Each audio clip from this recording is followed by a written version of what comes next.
신바람 사연 아파트. 오늘의 사연 시작하겠습니다.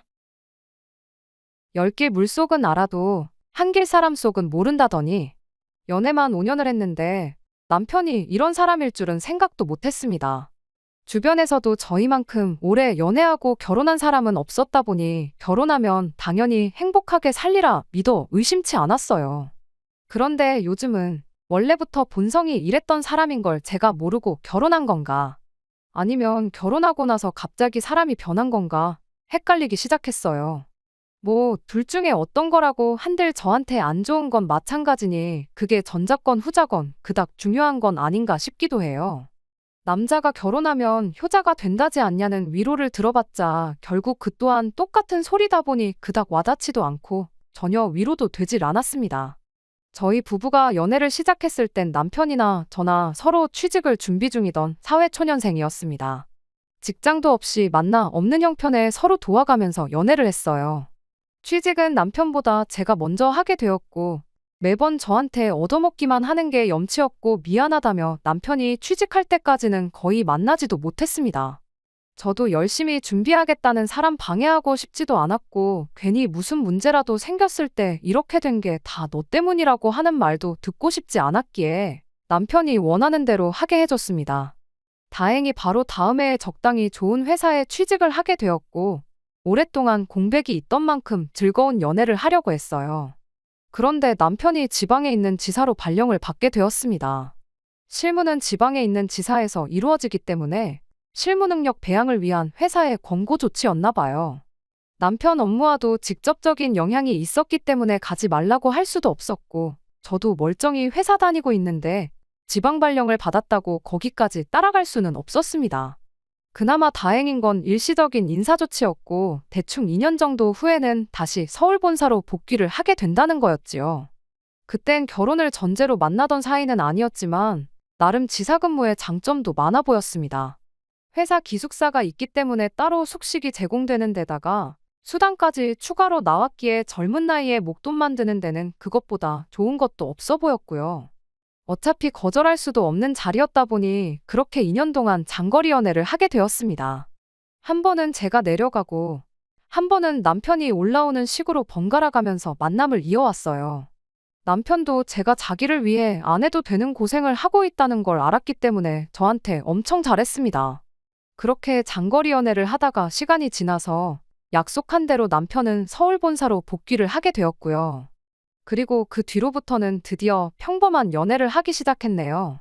그리고 그 다음 해에 아버님께서 폐암 선고를 받게 되었고 8개월 투병 생활을 하시다가 갑작스럽게 돌아가시게 되었습니다. 연애 기간이 길기는 했지만 그 당시에 결혼을 전제로 만나고 있던 것도 아니었었기에 양가 어른들께 서로를 소개한 적은 없었어요. 그런데 4년이나 만난 남자친구의 아버지인데 당시에 제가 안 가볼 수가 없는 일이었지요. 아버님 장례식을 참석 후 자연스럽게 남편 집에 왕래를 하게 되었습니다. 시어머니는 저를 무척이나 어려워하셨고 홀어머니 둔 외동아들이니 제 입장에서 많이 부담스러울 텐데 하시며 저한테 항상 고맙다는 말을 잊지 않으시던 분이셨습니다. 그때만 해도 만나온 기간도 길었고 남편과 별다른 일도 없던 데다가 남편도 저한테 잘해주지, 시어머니도 저를 어렵게 생각하시지, 주변 친구들도 하나둘씩 결혼을 하고 친정 부모님도 결혼에 대해서 가끔씩 눈치를 주던 상황이었으니 저도 자연스럽게 결혼 생각을 하게 되었지요. 시어머니도 당시 저한테 제가 며느리였으면 참 좋겠다는 식으로 언급을 몇 번 하셨다 보니 남편도 자연스럽게 결혼 생각을 하게 되었던 것 같습니다. 결혼 준비하는데 그렇다 할 어려움은 없었어요. 예상했던 대로 지방 근무를 했던 덕분에 남편은 이미 수중에 모아놓은 돈이 상당했습니다.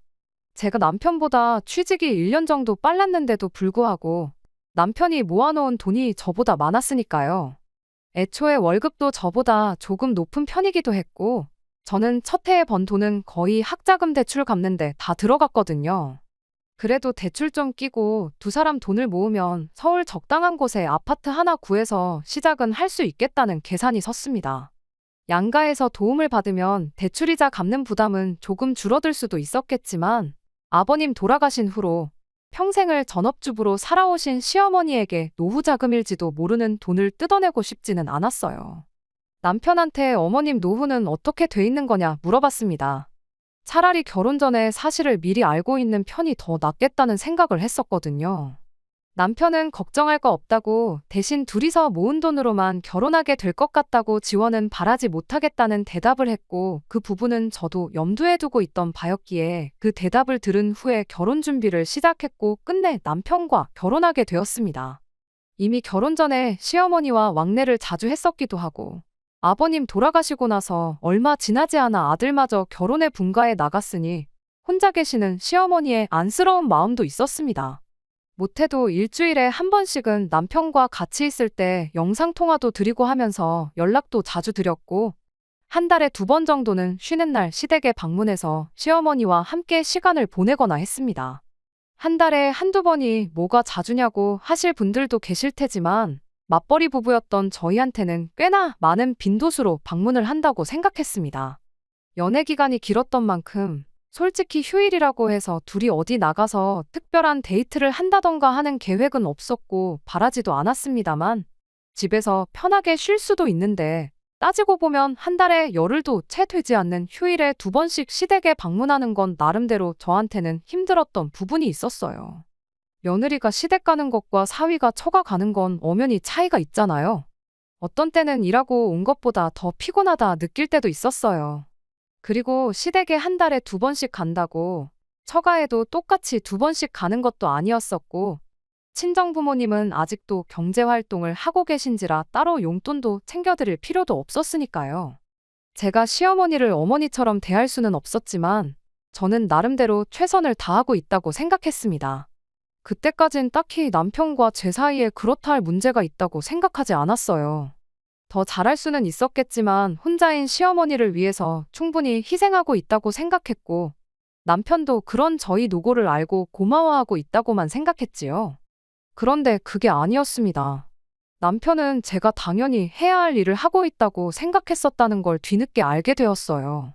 친정아버지께서 일을 하시다가 불의의 사고로 입원을 하게 되었어요. 입원 기간은 길지 않았지만 집에서 5개월 정도 통원 치료를 해야 했고 그동안 한쪽 팔과 다리를 제대로 쓰지 못하게 되어서 간병이 필요한 상황이 되었습니다. 일자리를 잃으신 건 아니지만 그동안 출근을 못하게 된 건 당연하고요. 노후 대책이 어느 정도 되어 있었기 때문에 일은 이제 그만하셔도 되었지만 이번에 크게 다치시면서 사람 일이 어떻게 될지 모른다고 노후 자금을 좀 더 모으고 싶어 하셔서 직장을 그만두지는 못하셨어요. 그런데 한쪽 팔다리를 못 쓰시니 간병인을 구하기에는 경제적으로 부담도 많이 되었던 터라 어머니께서 아버지를 봐주셔야만 했지요. 친정어머니도 동네에 있는 가게에 소일거리 도와주시는 일을 하고 계셨지만 아버지가 다 나을 때까지 일을 완전히 그만두기도 어려운 상황이었습니다. 그래서 어머니께서는 주말만 출근하는 걸로 스케줄을 조정했고 한동안은 제가 주말마다 친정에 가서 아버지 간병을 하기로 했습니다. 그런데 남편은 친정아버지가 그렇게 다쳤는데도 자기도 한번 가봐야 하는 거 아니냐고 물어보지를 않았어요. 제가 혼자인 시어머니한테 재롱 떨러 가는 건 당연한 일이고 아파서 몸도 제대로 못 가누는 장인어른 찾아뵙는 건 불편한 일이었나 봅니다. 자기가 가봐야 장인어른이 사위한테 병수 밟아들 것도 아니고 장모님 퇴근하실 때까지 할 것도 없는 처가에서 가만히 벌 쏘고 있어야 하는데 자기는 그냥 집에서 쉬겠다고요. 그 말이 엄청 서운하게 들리긴 했지만 남편이 말을 심하게 표현하기도 했지만 사실 틀린 말은 아니잖아요. 안 그래도 자기가 부주의해서 다친 거라고 자책하시고 계신 친정아버지가 당신 때문에 딸이랑 사위까지 와서 편히 쉬지도 못하고 친정에 찾아와 있으면 간병받는 아버지 속도 속이 아니겠거니 생각했습니다. 애초에 내 아버지 간병하는 건데 남편한테 도움받을 생각도 없었고요. 그렇게 3주 정도 주말마다 친정에서 아버지를 도와드렸어요. 그리고 그 다음 주에 친정어머니 출근 전에 친정에 도착하려고 아침 일찍 일어나 후다닥 준비를 하고 있는데 남편도 나갈 채비를 하더라고요. 드디어 남편이 생각을 고쳐먹고 아버지한테 가는 거 따라가는가 했습니다. 그런데 그게 아니더라고요. 남편은 오히려 저한테 오늘은 시어머니 보러 가는 날이니 친정에는 갈 생각을 하지 말라고 하더라고요. 완전 어이를 상실했습니다. 친정아버지 혼자서는 밥도 제대로 못 챙겨 드시는 상황인데 그 와중에 시어머니 보러 가는 날이니 친정 갈 생각을 하지 말라니까요. 그것 때문에 아침 대바람부터 남편하고 한바탕 싸웠습니다.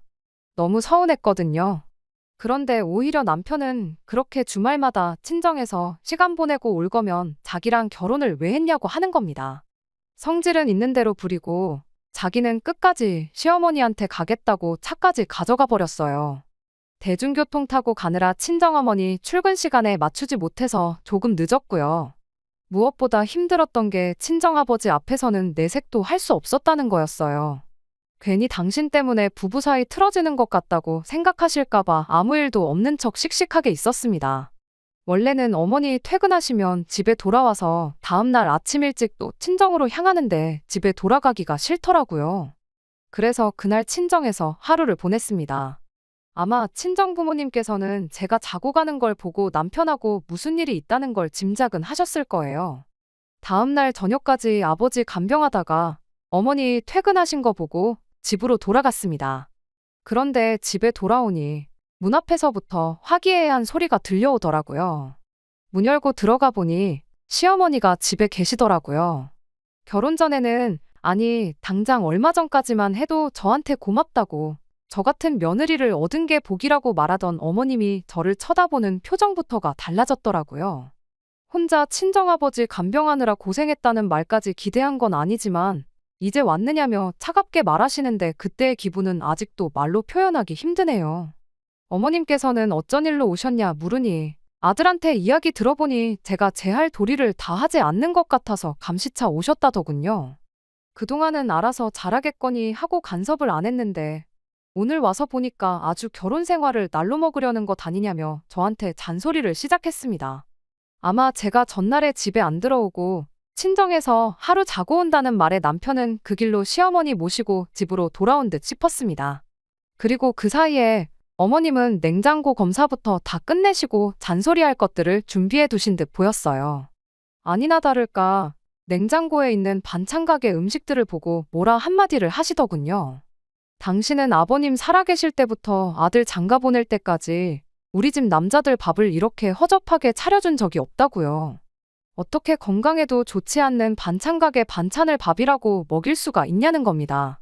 한국인은 밥심인데 나가서 힘들게 일해 돈 벌어오는 사람한테 어떻게 이런 밥을 먹일 수 있냐며 잔소리를 하시는 거예요.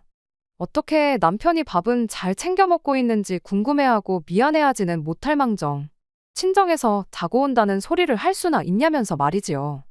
남편도 그동안은 밥 가지고 한마디도 안 하던 사람이 시어머니 말에 동조하더라고요. 듣고만 있을 수는 없어서 나도 똑같이 나가서 힘들게 일하는 사람이라고 남편이야말로 맞벌이인데 집안일에는 일절 손 하나 대지 않고 저 혼자만 하고 있다는 사실을 말했습니다. 그러니 시어머니는 그게 뭐가 대수냐고 빨래는 세탁기가 해주고 청소는 청소기가 해주는데 그걸 가지고 생색을 내고 있느냐며 뭐라 하더군요. 남편도 옆에서 자기 지방에서 살 때도 2주치 빨래 가지고 올라오면 엄마가 다 해줬다 하면서 뭐 엄청난 일 하는 것처럼 말하지 말라고 하는 겁니다. 그러면서 그동안 반찬 가게 반찬 먹는 거 자기도 엄청 섭섭했다면서 이참에 저보고 한 1년 정도 제가 시어머니 집에 들어가 살면서 살림하는 거랑 반찬하는 것 좀 배워와야겠다고 하더군요. 장인어른 간병은커녕 병문안 한 번 안 가본 사람이 속도 없이 뚫린 입이라고 짓거리는데 어이가 없더라고요. 정말 머릿속이 새하얗게 된다는 말이 무슨 말인지 그때 딱 알았습니다. 안 그래도 몸도 지쳐있는데 집에 와서 이렇게 정신적으로도 지치게 만드니 더는 상대하기가 싫어졌어요. 그래서 시모고 남편이고 다 무시해버리고 그냥 방으로 들어갔습니다. 밤늦었으니 조심히 들어가시라고 한마디 하고요. 방에 들어와 있으니 남편이 따라 들어와서는 저보고 예의가 없다면서 입에 개거품을 물더라고요. 엄마 아니었으면 오늘 하루 종일 굶었을 거라고 하면서 너 할 일을 똑바로 못했으니 잔소리 좀 들을 수 있는 걸 가지고 그런다고 진짜로 한번 해보자는 거냐고 성질을 있는 대로 부리더군요.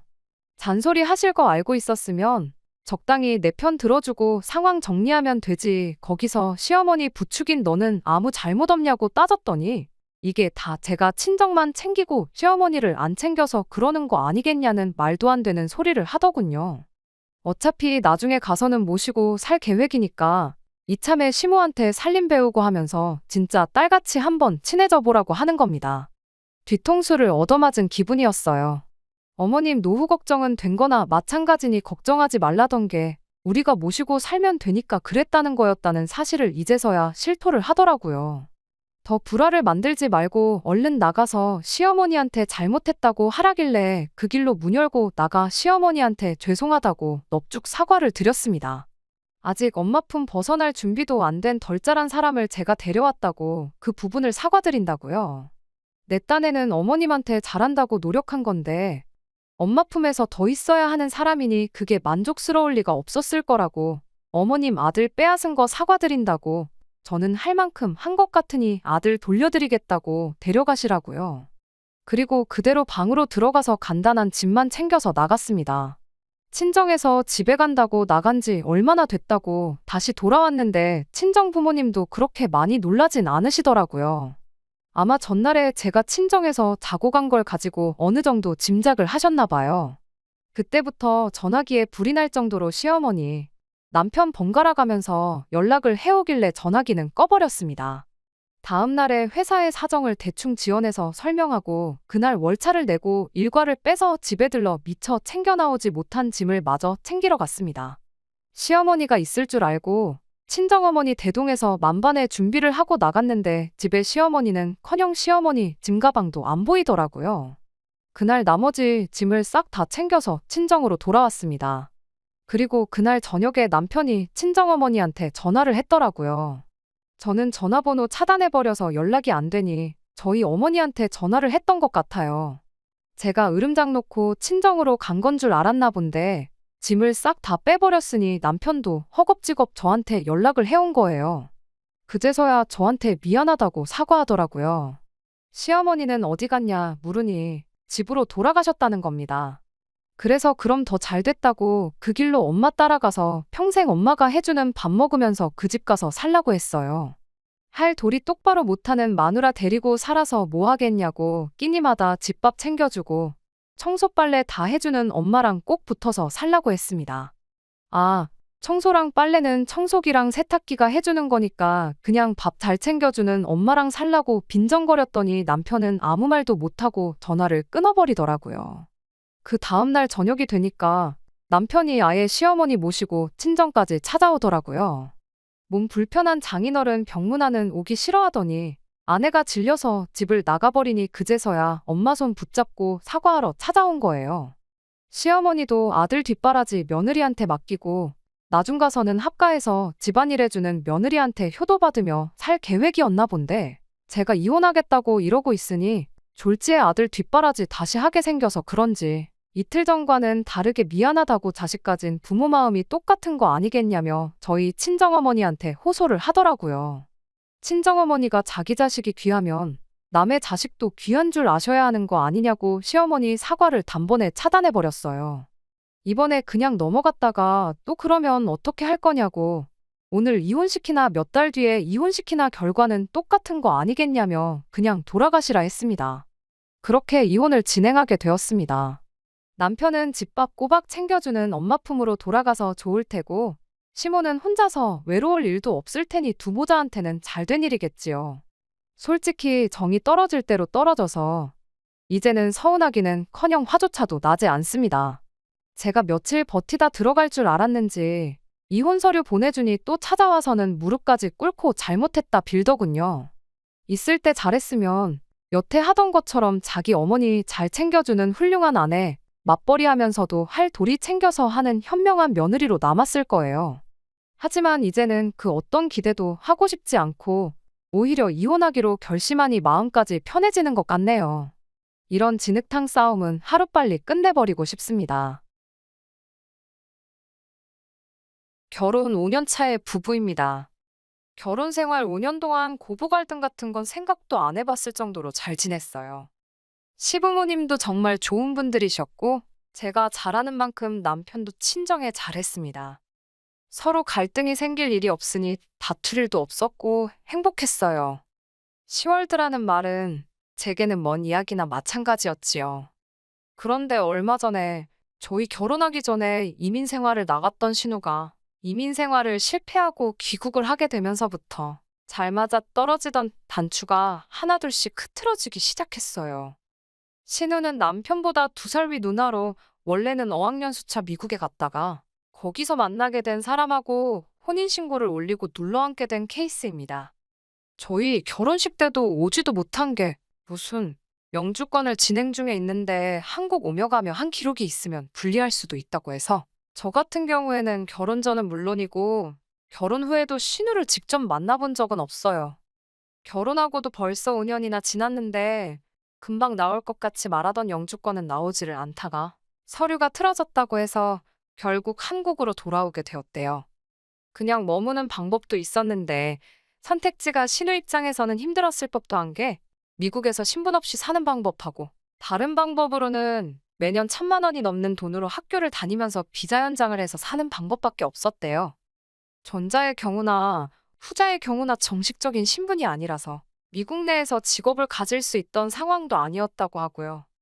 아무튼 그렇게 여태껏 제 결혼 생활에 단 한 번도 존재한 적 없었던 신우가 갑작스럽게 생기게 되면서 서로 잘 맞아서 하나로 잘 돌아가던 제 결혼 생활이 조금씩 어긋나기 시작했던 것 같습니다.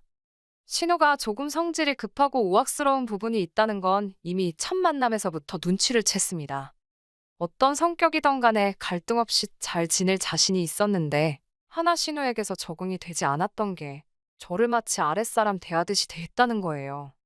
신우가 당장 한국에 돌아와선 남편과 같이 머물 곳이 없으니 신우의 친정, 그러니까 저희 시댁에서 몇 달간 지냈었어요.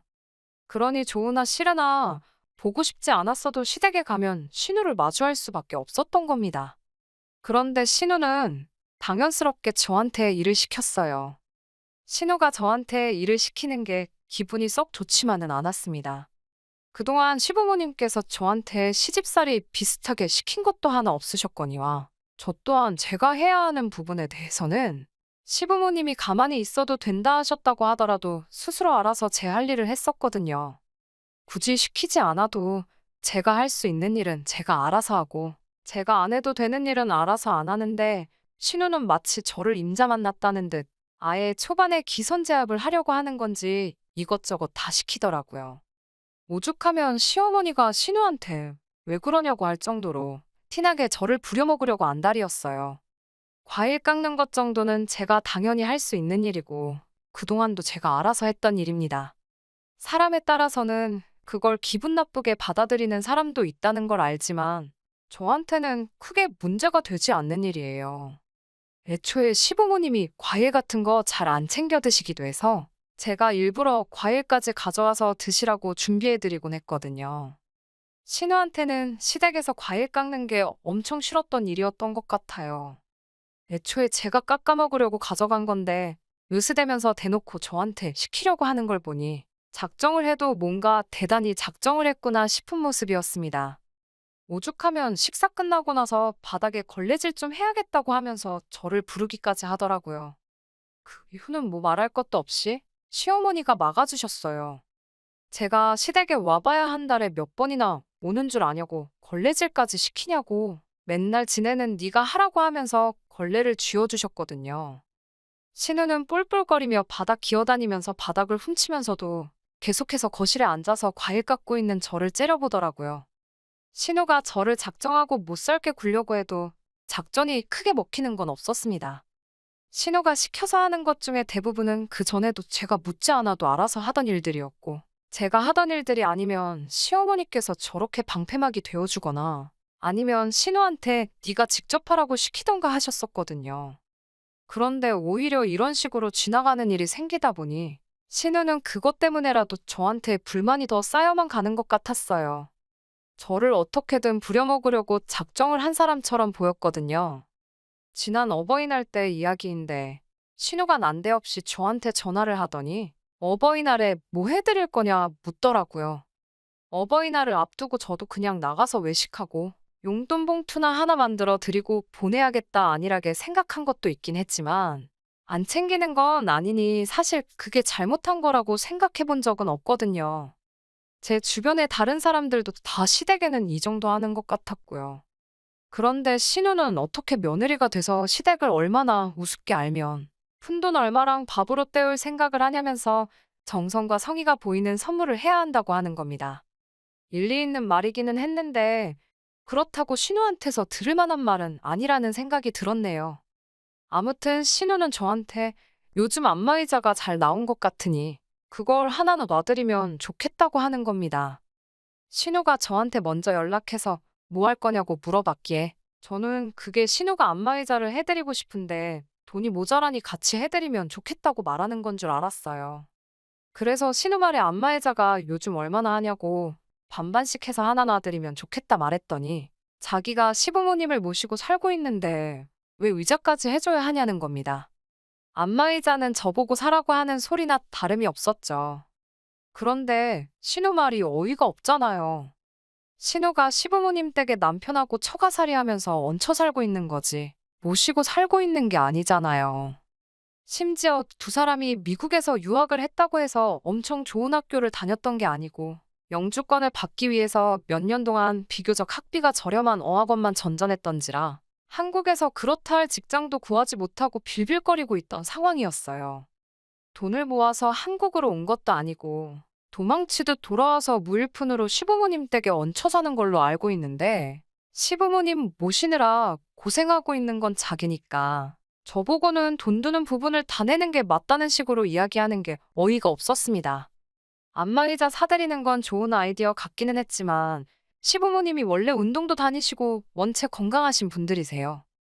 집에 있으면 사용하시기야 하겠지만 제 생각에는 신우가 지가 갖고 싶어서 저러는 것처럼 보이더라고요.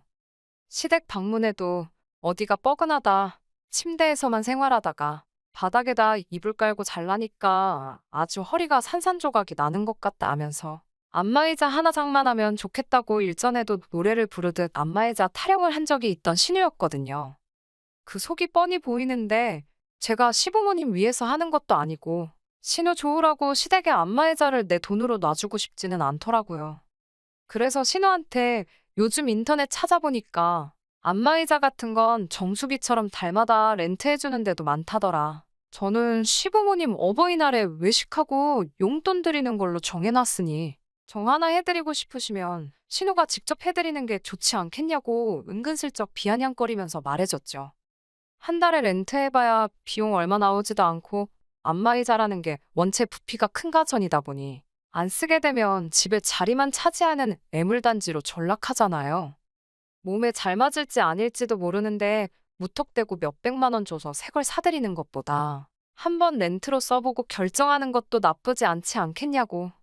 그렇게 한마디 했더니 신우가 저보고 아주 너 같은 며느리는 세상에 없겠다고 하고 전화를 끊더라고요. 저는 속으로 너 같은 딸도 세상에 없을 거다 하고 말았네요. 당장 신우가 저를 귀찮게 하기는 했지만 저한테 직접적으로 피해를 주는 부분은 없다고 생각했어요.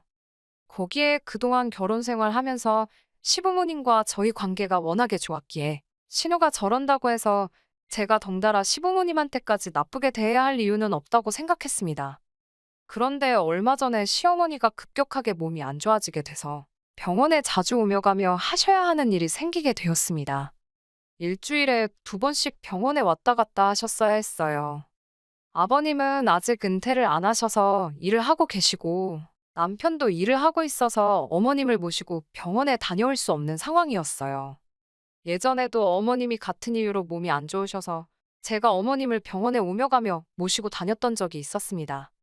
저 또한 일을 하고 있었는데 저 같은 경우에는 제가 하는 일이 회사를 나가는 게 아니다 보니 그런 시간적인 부분에 있어서는 조금 유도리가 있는 직장이어서 그렇게 할 수 있었던 거예요. 하지만 이번에는 조금 안심을 했던 게 신우가 집에 상주하고 있으니 이번만큼은 조금 괜찮을 거라고 생각했어요. 신우가 오며 가며 시어머니 모시고 병원도 다닐 수 있고 경우에 따라서는 신우가 어머님 병수발까지 들을 수 있는 상황이었으니 말이지요. 몇 년 전 그 당시보다 나아진 상황이라 저나 남편, 시아버지의 시어머니까지 다들 안도의 한숨을 내쉬었는데 정작 시어머니 모시고 병원 다녀와야 하는 신우가 자기는 하기 싫다고 대놓고 선언을 하더라고요. 자기는 차도 없는데 시어머니를 어떻게 모시고 다니겠냐고 하면서 저희 보고 자기가 시어머니 모시고 병원 다녀오기를 바란다면 저희 자가용을 신우한테 맡기거나 아니면 그동안 자기가 타고 다닐 차를 마련해 달라는 겁니다. 렌트를 해주던, 새 차를 사주던, 중고차를 사던 그건 상관이 없다고 말하는 거였어요. 그런데 속이 뻔히 보이더라고요. 그것 또한 미국에서는 자동차가 있어서 여기저기 다녔는데 한국에서는 당장 차 없이도 살 수가 있으니 차를 따로 안 샀다는 거예요. 그런데 막상 차 없이 살려니까 불편하다는 거죠. 그렇다고 차를 한 대 뽑기에는 유지비는커녕 기름값도 낼 수 있는 상황이 아니다 보니 차를 사야 하는 변명조차 할 수가 없었던 거예요. 이참에 신우는 지 돈 안 들이고 차까지 뽑아서 시어머니 병원 모셔다 드린다는 핑계로 남편하고 어디 좀 놀러 다닐 계획을 세우고 있던 것 같더라고요. 속이 뻔히 보이는 개수작이지만 어쩌겠어요. 당장 신우가 차가 없으면 안 하겠다는데. 그래서 울며 겨자 먹기로 남편이 타는 차를 신우에게 넘겨주게 되었습니다. 신우 조건이 평일에도 자기가 차를 쓸 수 있어야 한다는 조건이 붙어 있었기에 짚고 넘어가고 싶었지만 어쩔 수 없었어요. 어쨌든 시어머니 병원 모시고 다니는 일은 해주기로 한 거니 저희들 입장에서는 급한 일부터 해결을 하자는 생각이었으니 말이지요. 처음 몇 주간은 신우가 시어머니 모시고 병원을 잘 다녔어요. 체력적으로 지쳐있는 시어머니가 집에서 쉬고 계시면 신우가 집에서 시어머니 대신 집안일을 해주거나 병수발을 들어주거나 하지는 않았지만 말입니다. 신우는 차가 생겼으니 신이 난다고 병원 가는 날이 아니면 놀러 다닐 생각밖에 없었던 것 같아요. 병원 가는 날만 아니면 신우는 거의 집에 없는 걸로 봐도 무방했습니다. 어머니가 저렇게 아프고 자기 남편의 아버지의 동생네 부부까지 다 돈 버느라 정신이 없는데 저렇게 놀러 다니고 싶을까? 놀러 가서는 재밌게 놀 수나 있나 싶었어요. 아무튼 그렇게 시간이 지나면서 신우가 몇 번씩 급한 약속 때문에 어머님을 병원에 모시고 가지 못한다 하면서 병원 스케줄을 조정하는 일이 몇 번 생기게 된 겁니다. 다행히 아예 안 모시고 갔던 것도 아니고 정 급한 날에는 남편이 어떻게 시간이 돼서 택시 타고 한번 모시고 다녀오기도 했었어요. 그런데 시어머니도 다른 것도 아니고 어머니인 당신이 아파서 병원 다니는 건데 자기 입맛에 맞게 어머니 병원 스케줄까지 바꿔가는 신우한테 서운한 게 있었나 봅니다. 오며 가며 하면서도 귀찮은 일을 떠맡아서 하게 되었다는 생색을 그렇게 내기도 했고요. 그래서 시어머니가 하루는 저한테 따로 연락을 해오셨어요. 병원 스케줄이 토요일에 잡혔는데 토요일에는 제가 일을 나가지 않거든요. 그러니 어머님이 신우 꼴도 보기 싫으시다고 그냥 저랑 같이 병원 한번 다녀와주면 안 되겠냐고 부탁을 하시길래 그렇게 하기로 했습니다. 신우는 어머님이 저랑 가기로 했다는 말에 조금 반성이라도 했었다면 좋으련만 안 그래도 토요일에 가는 거 싫었는데 잘 됐다고 좋아했다고 하더라고요. 아무튼 제가 어머님을 모시고 병원에 가기로 했던 날이 되었어요.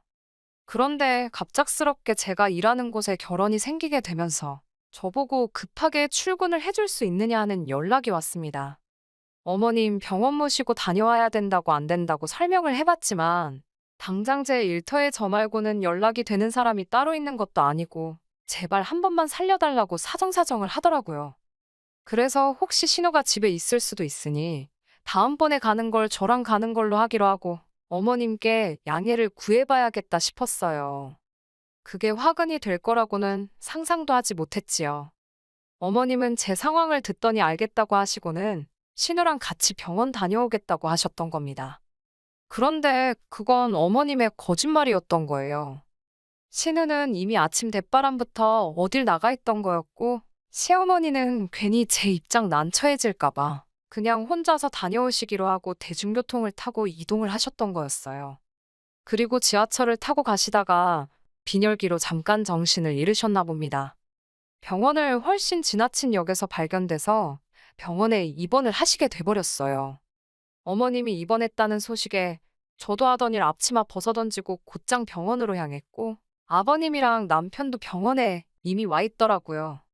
이게 다 무슨 일이냐 묻길래 제가 급하게 일 때문에 병원에 같이 못 가게 되었다는 사실을 전했고 어머님은 신우랑 가신다고 했는데 저도 무슨 일인지 모르겠다 이야기를 했어요. 얼마 안 있어서 신우도 병원에 도착을 했고 어머님 입원하신 거 보고는 어머님이 저렇게 된 게 다 저 때문이라면서 다짜고짜 제 멱살을 잡더라고요. 제가 참을성이 조금 없기는 했지만 순간 욱하는 마음과 여태까지 참아온 감정이 한 번에 터져나와서 저도 모르게 그대로 신우를 바닥에 매다 꽂아버렸어요. 제가 어렸을 적에 운동을 좋아라 했고 아버지께서 저를 국가대표로 만든답시고 유도를 했던 적이 있어요.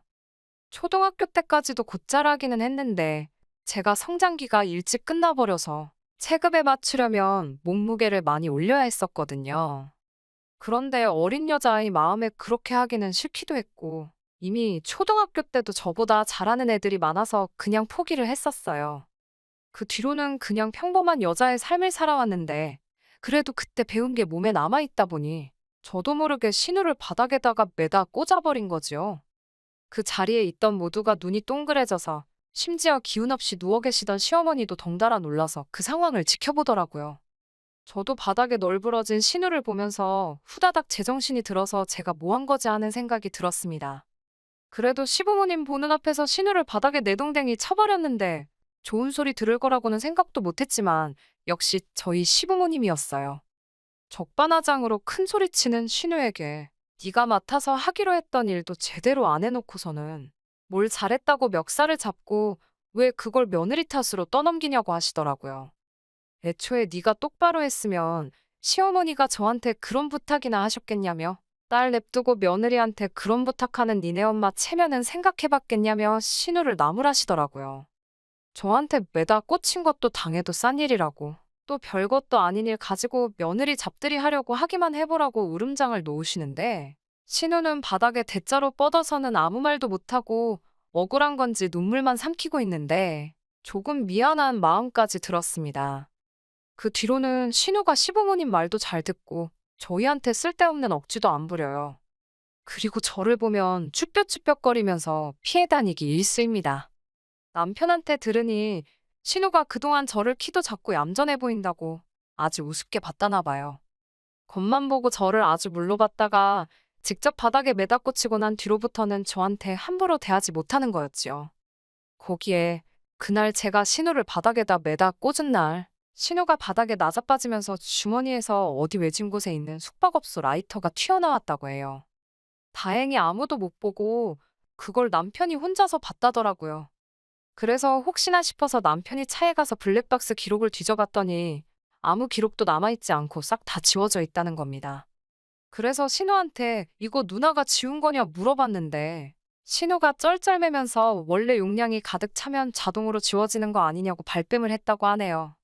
용량이 가득 차면 자동으로 지워지는 게 맞는데 기록이 한 번에 사라지는 게 아니고 순차적으로 지워지는 원리라고 하는데 물리적으로 누가 직접 다 기록을 지우기 전까지는 저렇게 아무것도 없이 지워지는 일이 없다고 하더라고요.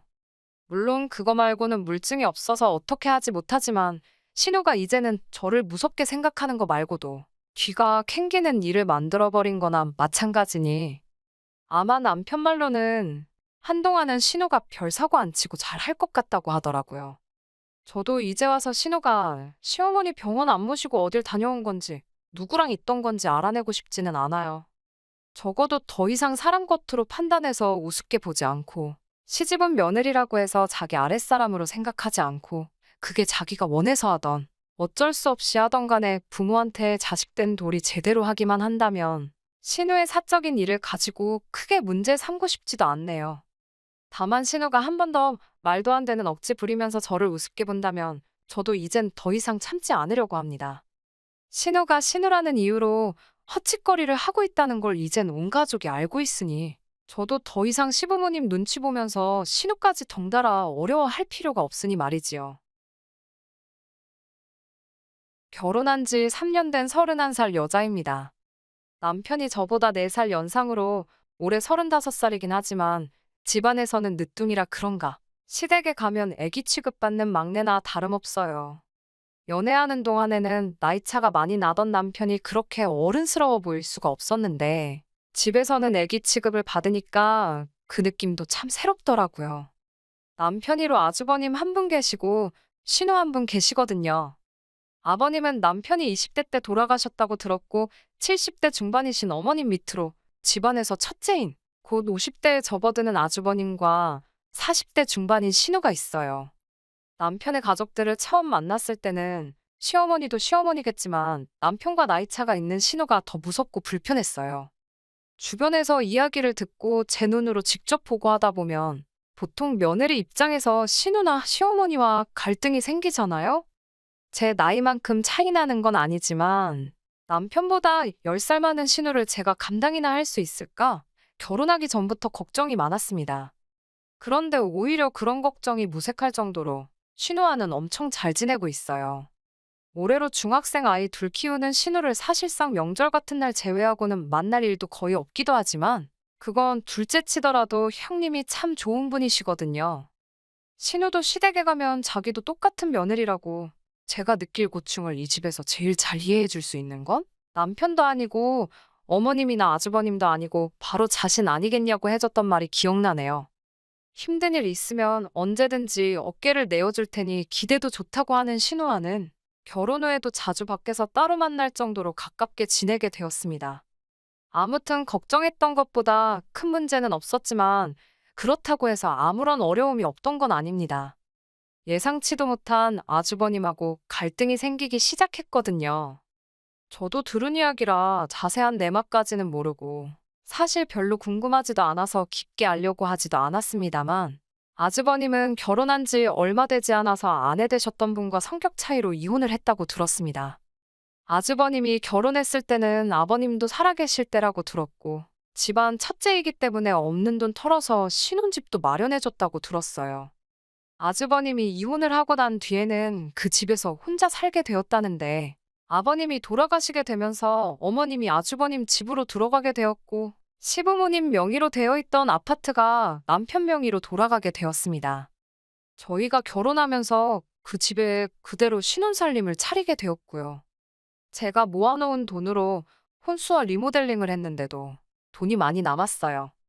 결혼을 하게 되면서 집 명의는 공동 명의로 한다는 이야기가 오고 가게 되었고 그런데 거기서 아주버님이 난리를 피우게 되었습니다. 아주버님이 그렇게 계산하면 안 된다고 하면서 공동 명의를 하려면 저도 그에 상응하는 금액을 가져와야 한다고 하더라고요. 아주버님이 어깃장 부리는 것도 아니고 충분히 이유가 있는 발언이라고 생각했습니다만 알고 보니 아주버님은 동생 결혼을 빌미로 제 욕심을 차리려던 거였어요. 그때 아주버님이 왜 이혼을 했는지 어느 정도 이해가 가더군요. 욕심 많고 제멋대로고 사람 무시하고 사사건건 참견하는 안 좋은 성격은 다 가지고 있었습니다.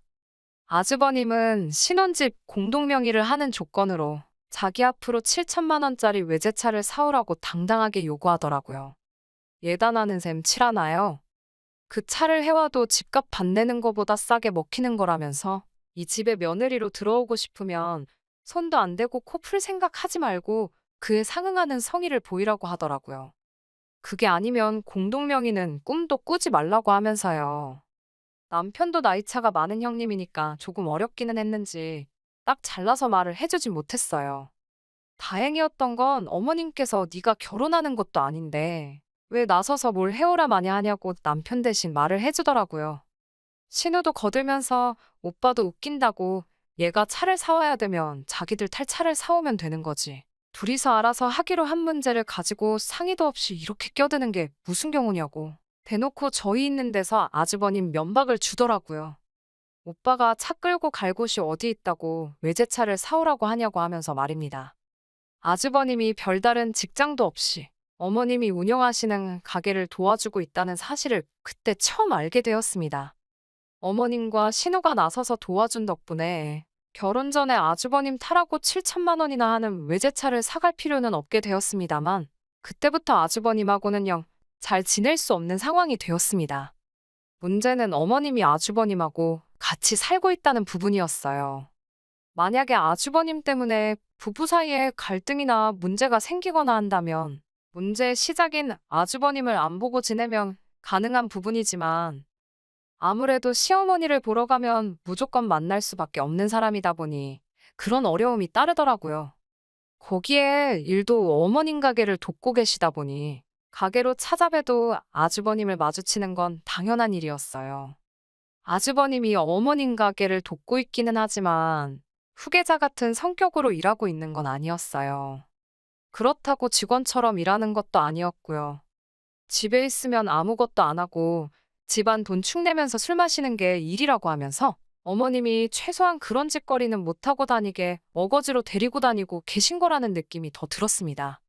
가게에서 힘써야 하는 일 같은 거 있으면 도와주고 가끔 카운터 같은 거 봐주거나 간단한 심부름 정도만 하는 정도로 일을 하고 있었어요. 그렇다 보니 어머님도 아주버님한테 따로 월급은 주거나 하지 않으신다고 하더라고요.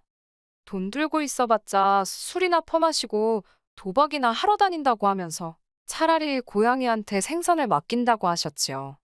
간단한 생활비나 용돈 같은 걸 어머님께 타쓰고 있다는 사실을 알게 되었는데 그 이야기를 들으니까 아주버님이 외제차를 요구하는 것 외에도 저희한테 뭐라도 하나 뜯어내려는 모습이 설명이 되더라고요. 신혼여행 다녀왔을 때 시댁 식구들 선물이라고 해서 이것저것 쇼핑해서 사간 적이 있습니다. 아주버님 선물도 당연히 준비했지요. 적당한 가격대의 준명품 브랜드 가죽 지갑이었는데 받고 나서 영 떨떠름해 보이는 표정 때문에 혹시 선물이 마음에 안 드나 싶었어요. 그런데 나중에 저한테 따로 말하기를 자기는 이런 선물 같은 거 사올 필요 없다고 말을 하길래 욕심이 많은 줄 알았는데 생각보다 무력이 없는가 보다. 내가 오해했구나 싶었어요. 그런데 그 생각을 뒤집어 버리는 데는 단 5초도 걸리지 않았습니다. 말 끝나기가 무섭게 앞으로 어디 가서 자기 선물 사오려거든 앞으로는 돈으로 달라는 말을 하더라고요. 지갑이 좋으면 뭐 하냐고 지갑에 넣고 다닐 돈도 없는데 하면서 자기가 남자라서 사회생활 하려면 현금 필요할 때가 많다고 하는데 어머님 가게 도와주는 게 일이면서 무슨 사회생활을 하려고 하는 건지는 도무지 생각해봐도 모르겠었지만 말이에요. 하지만 이런 식으로 선물을 대놓고 돈으로 달라고 하는 말은 애교로 봐줄 정도로 별것도 아닌 일이나 마찬가지였습니다. 언젠가는 어머님 댁에 찾아뵈었을 때 어머님이 잠깐 자리를 비우신 틈을 타서 저희를 붙잡고 말을 하더라고요. 자기한테 못해도 한 달에 저 100만 원, 남편이 100만 원에서 200만 원 정도는 보내는 게 도리 아니냐고요. 무슨 말을 하는 건가 했는데 저희가 시어머니 부양하는 문제 걱정할 것도 없이 결혼 생활을 유지하고 있는 게 자기가 어머님을 모시고 살고 있는 덕분 아니겠냐는 겁니다. 한술 더 떠서 어머님이 내 집에 얹혀 살고 있으니 아버님 돌아가셨을 때 저희가 살고 있는 집이 남편 명의로 돌아갈 수 있었던 거라고. 사실상 우리 결혼의 1등 공신은 자기나 마찬가지라는 거예요. 앞으로의 저희 결혼 생활이 얼마나 행복할지는 자기 손에 달려있는 거나 마찬가지라는 말을 하는데 어이가 없더라고요. 그 나이 먹도록 직장도 없고 어머님 밑에서 기생하고 있는데 어떻게 아무리 그림이 그렇다고 하더라도 어머님이 아주버님한테 얹혀 살고 있다는 표현을 할 수나 있는지 싶었습니다. 어머님은 모르게 하라는 말을 하길래 어머님 자리 돌아오시자마자 아주버님한테 그러면 보내라던 돈은 언제부터 보내드리면 되겠느냐 일부러 물어봤습니다. 당연히 어머님이 무슨 돈을 말하는 거냐고 반응하셨고 저는 제가 착각해서 실수했다는 것처럼 깜짝 놀라며 어머님은 모르고 계셨냐고 조금 여우처럼 어머님한테 아주버님이 꺼낸 돈 이야기를 그대로 전달했습니다. 어머님은 이야기 다 들으시고는 얼굴이 둘그락불그락해지더니 이제는 돈 나올 구멍이 없으니까 지 동생한테 돈을 뜯어낸다고 하시며 저희가 있는데도 할 말 못할 말 다 꺼내시며 호통을 치셨습니다. 남편하고 제가 어머님한테 달라붙어서 뜯어말리긴 했는데 탈탈 털리고 있는 아주버님을 보고 있으니 솔직히 좀 쌤통이었어요. 아주버님은 항상 저희들 머리 꼭대기 위에 있다고 생각하고 있거든요.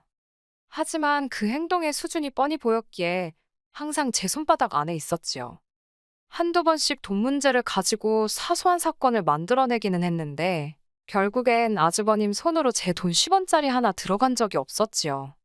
욕심을 조금이라도 덜 냈으면 어떻게 제가 속아 넘어갔을 수도 있겠는데 매번 저렇게 말도 안 되는 과한 욕심을 부리다 보니 안 들킬 것도 들켜서 본전도 못 찾고는 했습니다. 아주버님이 아무리 노력을 해도 저에게 항상 간파를 당했고 혹시나 아주버님이란 위치로 저를 깔아뭉개려고 하면 항상 어머님이나 신우가 제 편을 들어주면서 방패막이 되어주었습니다.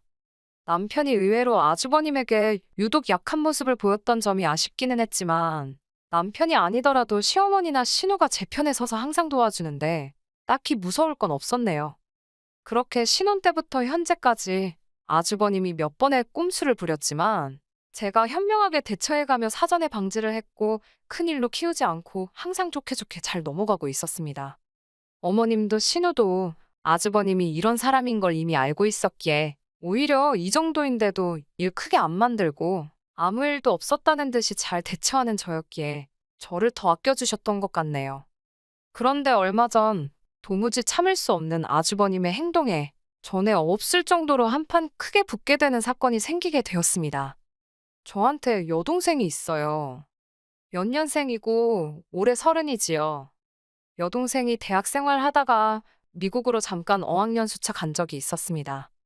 그런데 거기서 한국교포 사업가와 연애를 시작하게 되었고, 어학연수가 끝나고 한국에 들어오는 대신에 그 사람하고 결혼을 하게 되었어요.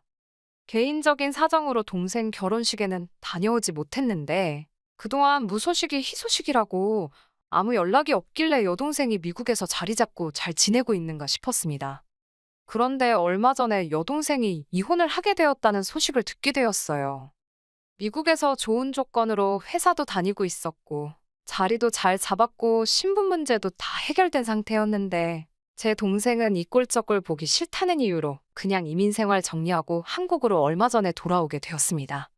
좋은 일로 돌아온 건 아니지만, 서로 결혼식 때도 곁에 있어주지도 못했고, 떨어져 지낸 기간이 워낙에 길었다 보니 여동생이 다시 제 옆에서 지내게 되었다는 사실이 기쁘기도 하더라고요. 이제 곁에서 같이 지내면서 그동안 자매끼리 못한 것도 해보고 그럴 생각에 부풀어 있었습니다. 아무튼 여동생이 돌아오고 나서 시어머니도 신우도 제 동생을 같이 한번 보고 싶다고 하셨어요. 두 분 다 저한테는 소중한 가족이 되어준 사람들이고 해서 남편 가족들과 해서 여동생과 자리를 한번 만들게 되었습니다. 인연 없이 지내온 형부인데 형부뿐만 아니라 형부 가족들까지 자리에 있으니 제 동생이 아무리 괜찮다고 생각하려고 해도 불편한 점이 많았겠지요. 동생이 긴장하고 정신없는 모습을 보이긴 했지만 그래도 적당히 분위기 좋게 자리가 끝났다고 생각을 했습니다. 그런데 아주버님과의 문제는 그날 이후에 생기게 되었습니다. 뜬금없이 아주버님한테서 전화가 와서 무슨 일인가 싶었어요. 번호는 알았지만 평소에 연락 한번 서로 나눠본 적이 없는 사람이었거든요. 그런데 다짜고짜 아주버님이 제 여동생 전화번호를 물어보길래 그때 딱 이 사람이 무슨 꿍꿍이로 전화를 했는지 알게 되었습니다. 몇 번 거절을 했음에도 불구하고 포기를 모르고 계속해서 연락을 해오고 제 동생 전화번호를 물어보더군요. 아주버님한테 전화 받는 것도 스트레스인데 그 내용이 제 동생 연락처를 달라고 하는 거다 보니 더 스트레스를 받았습니다. 남편은 아주버님한테 약한 모습을 보이다 보니 이 이야기를 꺼내지도 않았고, 그런데 이번만큼은 다른 사람도 아니고 내 가족 일인데 시어머니나 신우한테 부탁하는 것보다 내 선에서 잘나야겠다 하는 생각이 들어서 제가 직접 아주버님을 만나 단판을 짓기로 했습니다. 단도직입적으로 말부터 꺼냈어요. 아주버님이 제 여동생을 만나겠다는 게 말이나 되는 소리냐고요. 그랬더니 아주버님은 제 말 뜻도 똑바로 이해 못하고 요즘 겹사돈 되는 게 부끄러운 일이 아니라고 가장 중요한 건 두 사람 마음이 아니겠냐 하면서 어려워 말라고 하더군요. 설마 제가 겹사돈이 될까봐 이러겠냐고 하니까 걱정하지 말라면서 우리가 결혼하게 되면 시어머니는 자기들이 그대로 모시고 살겠다고 하는 겁니다. 두 사람 마음이 중요한 거라는 건 또 무슨 말인가 했더니 그날 다 같이 모인 식사 자리에서 제 여동생이랑 눈이 몇 번이나 마주쳤답니다. 그 뒤로도 자꾸 눈이 마주치는 걸 보니 제 동생이 자기한테 관심이 있는 것 같아 보인다고. 그런데 아주버님 생각에는 언니이자 재수인 제가 두 사람을 도와주지는 못할 망정 이렇게 못 만나게 회방을 놓고 있다고 생각했나 봅니다. 방해꾼 노릇 그만하고 이제 두 사람을 위해 양보하라고요. 동생이 윗동서가 될 것 같으니까 기분 나빠서 그러는 거냐고 하는데 어이가 없어서 웃음도 안 나오더군요. 아주버님이 일찍 결혼해서 이혼만 안 했어도 내 동생만한 딸이 있는 나이라는 건 생각도 안 해봤냐고. 둘이 만나는 게 아주버님 생각에는 말이나 되냐고 정도껏 하셔야지. 자꾸 이러면 저도 가만히 있지 않겠다고 한 소리를 했어요. 아주버님은 뻔뻔하게 저한테 데려 성질을 내더군요. 자기가 데려가 준다고 할 때 고맙다고 하고 보내는 게 마치 알리우냐는 겁니다. 유학 다녀온 것도 모자라서 한번 다녀온 여잔데 30까지 넘었으면 평생 혼자 살 팔자나 마찬가지라는 겁니다. 솔직히 자기가 자원봉사하는 거나 마찬가지라면서 저한테도 문제가 있다고 떠드는데 한다는 말이 아주버님이 혼자 시어머니 모시고 살면 그 고생이 얼마나 심하겠냐고. 진작에 제가 제 주변 사람들을 아주버님하고 이어줬어야 한다는 거예요. 자기는 깨어있는 사람이라서 20살 차이는 문제가 된다고 생각하지 않는다는데 정말 뚫린 입이라고 잘도 짓거리더군요. 50살 먹은 이혼남의 직업도 뭣도 없으면서 아직도 어머니 밑에 기생하면서 살고 있는 주제에 무슨 소리를 들으려고 주변 사람을 소개시켜주냐고 제발 주제 좀 파악하라고 한마디 했네요. 아주버님의 님자도 붙이기 싫어서 아주버라고 부르고 싶더라고요. 웬만하면 그동안도 일 크게 안 만들고 그냥저냥 넘어갔는데 도무지 참을 수가 없어서 할 말 못할 말 다 쏟아내고 집으로 돌아왔습니다. 동생 구제해주고 싶으면 빨리 마음 바꾸라고 제 뒤통수에 대고 끝까지 저한테 뻔뻔하게 큰 소리 치기는 했지만 막상 지도 쪽팔린 건 아는 건지 시어머니한테는 따로 말을 안 했나 봐요. 어머님한테서는 따로 연락이 없었으니 말입니다. 집에 돌아오자마자 남편한테 아주버님 좀 어떻게 해달라고 큰 소리를 쳤어요. 왜 아주버님 때문에 내가 남편한테 큰 소리 쳐야 하는지도 모르겠고. 정말 너무 화가 나서 참을 수가 없더라고요. 그동안 아주버님 일이라면 어려워하던 남편이라서 그런지 더 열이 받았는데 남편도 이번만큼은 그냥 넘어가서는 안 되겠다고 말을 하면서 아주버님한테 전화를 걸더라고요. 그런데 남편이 아주버님한테 화는 안 내고 아주버님 화를 풀어주면서 살살 달래더라고요. 그러면서 아무래도 처제가 형수님 되는 건 아닌 것 같다고 제 동생한테 찝쩍거리지 못하게는 단단히 말해주긴 했지만 아주버님한테 저렇게 나오는 남편을 이해할 수가 없었습니다. 남편한테 지금 그게 일을 해결한 거냐고 큰 소리를 쳤네요. 그런데 남편이 자기가 다 생각이 있다면서 저한테 계획을 말해주더라고요. 그 계획을 들으니까 우리 남편 제법인데? 하는 생각이 들어서 남편에게 믿고 맡겨보기로 했습니다. 아주버님을 다시 만난 건 바로 그 다음 주 주말이었어요. 아주버님을 불러낸 건 저였습니다. 주변에 마침 20살 차이도 문제없다고 하는 사람이 있어서 제 동생 대신에 그 사람을 소개시켜주겠다고 불러냈지요. 아주버님이 기고만장해서는 이제야 정신을 차렸다는 듯이 으스대더라고요. 무슨 일이 벌어질지도 모른 채 말입니다. 그래도 소개받는다고 머리에 못도 바르고 제법 힘 좀 주고 나왔더라고요. 아주버님한테는 남편이 그분을 모시고 오기로 했으니 잠시만 기다려달라 했지요. 시계 봤다가 창밖을 봤다가 아주 떨려서 죽겠나 보더라고요. 이윽고 남편이 도착했고 남편 옆에 동행하신 분을 보더니 아주버님 얼굴이 아주 당황해서는 표정이 다 일그러지더군요. 남편이 데리고 온 사람은 다른 사람이 아니라 시어머니의 절친한 고향 후배로 남편이 이모라고 부르고 따르는 분이셨으니까요. 남편은 아주버님한테 형님이 깨어있는 분이라 한 번 다녀온 사람도 괜찮고 20살 차이 나는 사람도 문제가 없다고 하지 않으셨냐 하면서 좋은 자리 주선해봤으니 기회를 놓치지 말라고 했습니다. 애써 만든 자리니 잘 애보라고 말하고 저를 데리고 일어나서는 우리들은 이만 빠져주겠다고 하고 가게 밖으로 향했어요. 아주버님이 밖으로 나가는 저희를 따라 나와서는 상시옷 들어가는 욕을 하면서 저희를 불러세우더군요. 그런데 가게 밖에서 기다리고 있던 건 저희뿐만이 아니었어요. 시어머니와 신우도 같이 남편의 계획 아래 아주버님을 기다리고 있었습니다. 이미 어머님의 고향 후배분도 어머님도 신우도 남편의 계획 아래 아주버님이 저한테 무슨 짓을 했는지 다 알고 계셨고 고향 후배분도 어머님 도와주는 일인데 뭐가 문제겠냐며 흔쾌히 남편의 계획에 동참을 해주셨어요. 아주버님은 시어머니를 마주치자마자 얼음이 돼서 아무 말도 못하더군요. 어머님은 곧장 아주버님 뺨싸다기를 올려치시면서 첫째라고 오냐오냐 키워준 내 잘못이다 하시고는 너 사람 되는 꼴 보기 전까지는 죽지도 않겠다 큰 소리를 치셨어요. 곧바로 네 스스로 밥 벌어먹고 살 수 있게 될 때까지는 집에 얼씬도 하지 말라고 집에서 챙겨나온 아주버님 짐가방을 던져줬습니다. 그 집이 아주버님이 결혼할 때 신혼집으로 받은 집이긴 하지만 아직까지도 어머님 명의로 되어 있었다고 하네요. 아주버님이 돈 흥청망청 쓰고 도박 때문에 이혼당한 걸 알고 있기 때문에 집 명의를 넘겨줬다간 그 집 날려먹는 건 시간 문제라고 생각해서 어머님 명의로 집을 유지하고 있었던 거예요. 그래도 자식이라고 불쌍하다 생각해서 먹고 살게는 해주고 있었는데 저대로 뒀더니 아주 고삐 풀린 망나니가 되었다며 제 여동생하고 결혼시켜달라고 우겼던 게 화근이 돼요. 이참에 크게 결심하고 아주버님을 집에서 내쫓아버리기로 결심하신 거예요. 집에 돌아와서 남편이 저에게 사과를 해왔습니다.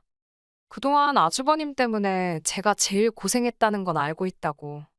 아주버님이 안 좋은 길을 가는 걸 보면서 성인이 되어서인지 저렇게 안 되려고 자기는 나름대로 열심히 살았다고 합니다. 그런데 오히려 그 모습이 돌아가신 아버님께서 아주버님과 13살 차이 나는 동생인 남편을 두고 비교를 했다고 하네요.